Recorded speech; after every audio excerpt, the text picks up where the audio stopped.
एक शांत और हरे भरे जंगल के बीचों बीच एक बहुत ही सुंदर दुनिया बसी हुई थी, जहाँ पेड़ हवा के साथ गाते थे और फूल मुस्कुराते थे। लेकिन उसी जंगल के एक कोने में एक पुराना सूखा पेड़ खड़ा था, जहाँ हमेशा सन्नाटा रहता था। गांव वाले कहते थे उस पेड़ के पास मत जाना, वहाँ कोई रोता है। एक दिन एक छोटी सी लड़की राधा अपने घर के पास खेल रही थी। वो बहुत ही मासूम और दयालु थी। उसे जानवरों और पेड़ों से बहुत प्यार था। अचानक उसे जंगल की तरफ से किसी के रोने की आवाज सुनाई दी। धीमी दर्द भरी आवाज, मुझे दर्द हो रहा है। राधा का दिल घबरा गया, लेकिन वो डरकर भागी नहीं।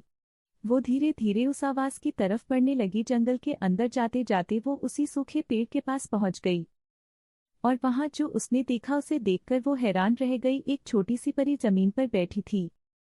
उसके पंख टूटे हुए थे और उसकी आंखों से आंसू बह रहे थे। राधा धीरे से उसके पास गई और बोली, तुम रो क्यों रही हो? परी ने धीरे से सिर उठाया। उसकी आंखों में दर्द साफ दिख रहा था। उसने कहा, मैं इस जंगल की परी हूँ, लेकिन अब मैं उड़ नहीं सकती। राधा ने पूछा, तुम्हारे पंख कैसे टूट गए? परी ने आंसू पोंछते हुए कहा, कुछ समय पहले एक लालची इंसान इस जंगल में आया था। वो जादू की ताकत चाहता था। उसने मुझे पकड़ने की कोशिश की। जब मैंने भागने की कोशिश की तो उसने मेरे पंख तोड़ दिए। राधा की आंखों में भी आंसू आ गए। उसने धीरे से कहा, क्या मैं तुम्हारी मदद कर सकती हूँ? परी ने हल्की सी मुस्कान दी, लेकिन उसकी आवाज में उम्मीद कम थी। मेरे पंख तभी ठीक हो सकते हैं जब कोई सच्चे दिल से मेरी मदद करे और जंगल के सबसे ऊंचे पहाड़ से एक जादुई फूल लाकर दे। राधा ने बिना सोचे कहा, मैं लेकर आऊंगी। परी ने उसे रोकना चाहा। वहां जाना आसान नहीं है, रास्ता बहुत खतरनाक है। लेकिन राधा ने हिम्मत नहीं हारी। अगर तुम दर्द में हो तो मैं कैसे पीछे हट सकती हूँ? अगली सुबह राधा उस पहाड़ की तरफ निकल पड़ी। रास्ता लंबा था, जंगल घना होता जा रहा था। कभी कांटे उसके पैरों में चुभते, कभी अजीब आवाजें उसे डराती।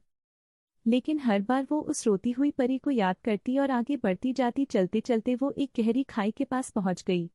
उस खाई को पार करना बहुत मुश्किल था। राधा कुछ देर के लिए रुक गई। डर उसके दिल में घर करने लगा, लेकिन फिर उसने आंखें बंद की और धीरे से बोली, मैं ये अपने लिए नहीं, किसी और के लिए कर रही हूँ।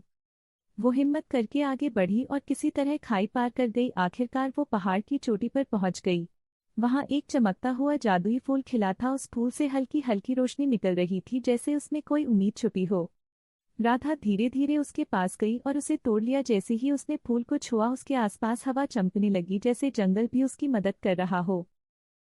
राधा तुरंत वापस दौड़ी, थकी हुई लेकिन खुश। जब वो उस सूखे पेड़ के पास पहुंची तो परी अभी भी वहीं बैठी थी, कमजोर और उदास। राधा ने मुस्कुराते हुए कहा, देखो मैं फूल ले आई।